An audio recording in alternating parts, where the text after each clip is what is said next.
ki see fu doole gën a nekk xale dàq bëre dàq mobiliser yàlla na ko yàlla may ndam.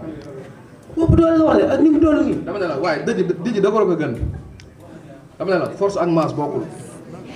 déggoo ma de dëj da ko gën te kii ñi may jàppanteel ñoo ko ëpp doole aller ak retour kon moom yéemu ma quoi. muy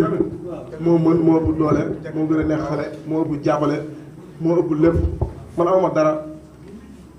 dara si làmb ji mais xam na làmb si moom jour si incha allah di ñaan suñu borom may ma dem si kawam kii bu taxee yow boo taxee seen ne yaa ma ëpp doole yaa ma dàq bëre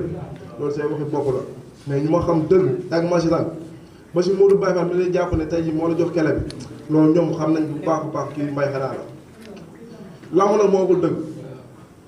làmb moo waxul dëgg tey moo taxee ana Modou Baye Fall nga am lu la xamal bu ma taxee bay wax ak kii laa si làmb non yàlla baax na mais tey ku dul may sa bopp lu la suñu borom may da ngay jël quoi ku dul may sa bopp lu la suñu borom may da ngay jël ndax moo gën dee tey am na ñoo xam ne maa ñoom ñëw juddoo ndoo maa ndoo te tey ñu si biir suuf man yàlla ni ma fi bàyyi te defalu ma ko dara lu tax mu bàyyi ma si. kon damay sant yàlla